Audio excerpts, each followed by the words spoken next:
연화관음. 연못 속의 연꽃 위에 앉아서 합장한 모습으로 33신 중 소왕신에 해당한다. 연화는 연꽃 위에 누워 있다는 뜻이니 연화관음은 연꽃 위에 누워 있어야 한다. 당나라 때의 일이다. 한 무리의 도적들이 양자강가에 있는 어느 절에 침입했다.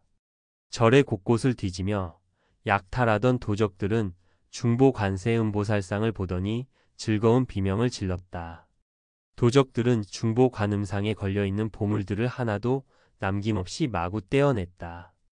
갖가지 보물이 떨어져 나간 중보 관음상은 더 이상 중보라는 말을 쓸 수가 없게 되었다.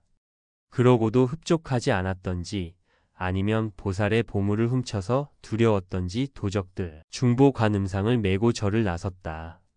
마침내 양자 강변의 다다른 도적들은 구령에 맞추어 강물 속으로 중보 관세음보살상을 던져버렸다. 그제야 만족했는지 도적들은 한바탕 큰 소리로 웃고 나더니 슬그머니 사라져버렸다. 양자 강변에 있는 도시인 금릉에 지금의 남경 반화라는 상인이 있었는데 독실한 불교 신자였다. 그는 사업을 잘해서 경제적으로 문제가 없었지만 한 가지 질병을 앓고 있었다. 반화의 질병은 밤에 잠을 못 자는 불면증이었는데 이미 오래된 고질병이었다. 두통의 심리적인 부담감 등 남에게 말 못할 고통을 주는 불면증을 치료하기 위해 여러 가지 약을 먹고 침을 맞아 보았지만 다 허사였던지라 반화는 더욱 불보살에게 의지하게 되었다. 하루는 절에 간 반화가 법당에서 열심히 기도하는데 비몽사몽간에 관세음보살님이 나타났다. 깜짝 놀란 반화에게 관세음보살님은 양자 강변의 어느 장소에 가면 자신의 법상이 버려져 있을 테니 찾아오라고 했다. 관세음보살님이 자신의 정성을 가상하게 여겨 이런 임무를 주셨다고 생각한 반화는 즉시 그 장소로 찾아갔다. 사람들을 데리고 강변에 이른 반화가 자세히 살펴보니 물속에 잠겨있는 관세음보살상이 보였다. 그 법상은 바로 얼마 전에 도적들이 버린 중보 관세음보살상이었다.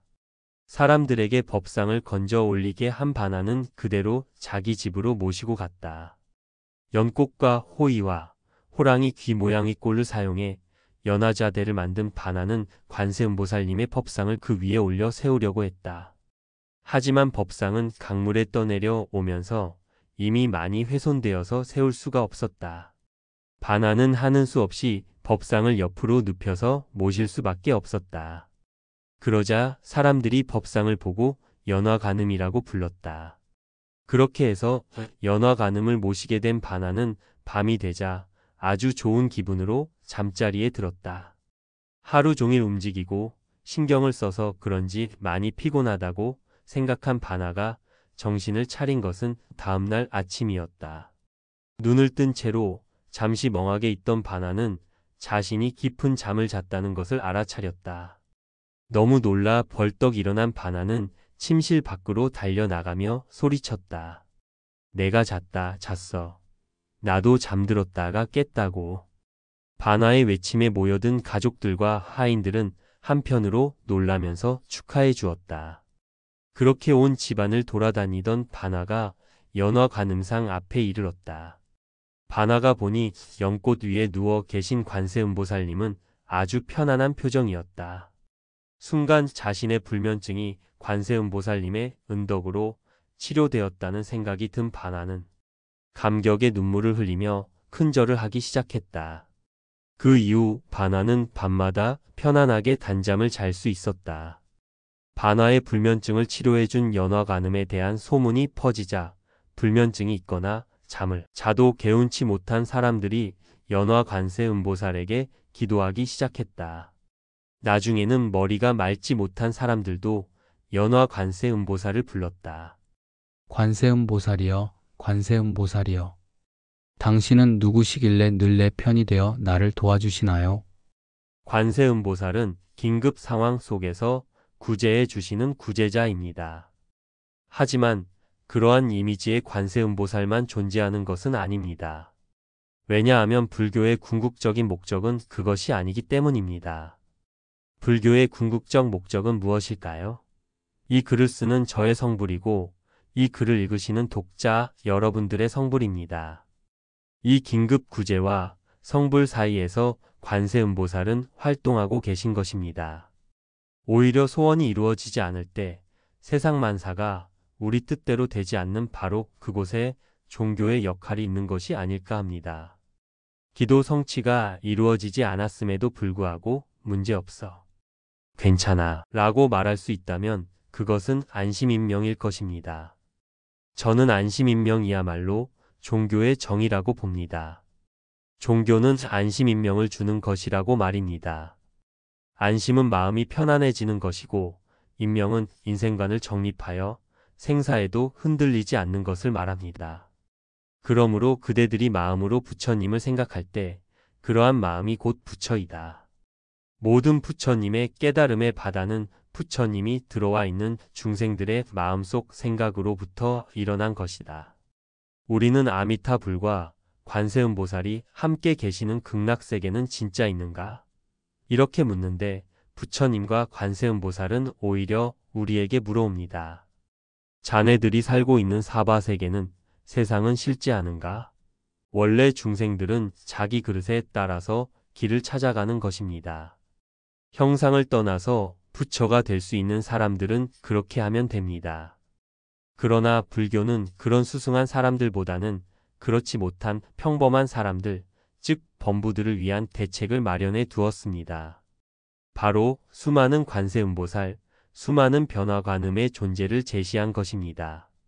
우리가 관세음보살이라고 이름을 외기 전에 먼저 관세음보살의 목소리가 손짓이 있었던 것 아닐까요? 우리를 부르는 소리이고 우리를 재촉하는 손짓입니다. 우리를 향하여 관세음보살의 명호를 불러달라고 요구한 것이지요. 이를 초청이라고 할 때 관세음보살이라고 부르는 우리의 측명은 그 초청에 대한 응답이 아니겠습니까? 관세음보살의 서원은 물론 그 능력이나 마음, 자비심에 있어서도 관세음보살과 같아지기를 발언하는 것이 백화도량 발원문의 내용입니다. 그렇게 세 가지 측면에서 따져볼 때 중생이 관세음보살과 같아진다는 것은 곧 관세음보살이 되겠다는 이야기입니다. 성관음입니다. 관세음보살이 소년 선제에게 제시한 가르침을 화엄경에서는 대비법문광 명지행이라 말하고 있습니다. 큰 자비를 실천하여 중생들에게 빛을 비추어 주라는 것입니다. 이것이야말로 관세음보살의 주특기이자 전공입니다. 이웃을 돕고 사회 속에서 좋은 일을 하는 것이 다 보살행이고 보현행입니다. 즉 관세음보살의 가르침을 실천하는 것입니다. 이는 동시에 관세음보살을 돕는 일이기도 합니다. 극락에 가는 것은 거기서 계속 머물러 살기 위해서가 아닙니다. 중생 제도를 위한 준비를 하기 위해서입니다. 즉 중생을 제도하기 위한 준비가 곧 성불입니다. 성불한 뒤 관세음보살처럼 수많은 몸으로 변화하여 온 누리 모든 국토에 다니면서 모든 중생을 제도하는 것.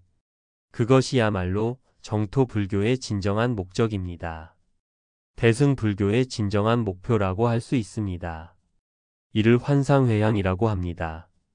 관세음보살의 이름을 일심칙명하는 일 역시 그 주체는 바로 관세음보살입니다. 우리는 그 뒤를 따라가는 것입니다. 그렇게 칙명연불은 관세음보살과 우리 중생들의 협주입니다. 그 여인의 이름으로 알려진 희명 역시 밝음을 희구한 다라는 뜻입니다. 그러한 밝음이 담겨 있는 것이 관세음보살이라는 이름이라고 관음경은 말합니다. 그리고 그 이름으로 상징되는 관세음보살을 지극한 마음으로 믿고 의지하는 마음에서 우리는 고난을 넘어가는 힘을 얻게 됩니다. 칙명 이전에 문명이 있고 문명 이전에 바로 호명이 있다는 자각이야말로 우리로 하여금 관세음보살의 한없는 자비를 느끼게 해줍니다. 그렇게 자비를 느끼는 마음, 그것이 믿음입니다. 우리 마음속에 관세음보살의 자비가 들어와 있음을 알아차리고 좋아하는 것, 그것이 곧 신심입니다. 부처님의 지혜를 안다. 이해한다는 말은 부처님의 지혜를 믿는다. 믿어서 안다는 말입니다. 그런데 그렇게 믿지 않음으로써 알지 못하는 사람들은 안락국에 가서도 화생이 아니라 태생을 하게 된다는 것이지요. 물론 그러한 태생하는 사람들도 이 세상에 살 때는 성근을 많이 심었습니다.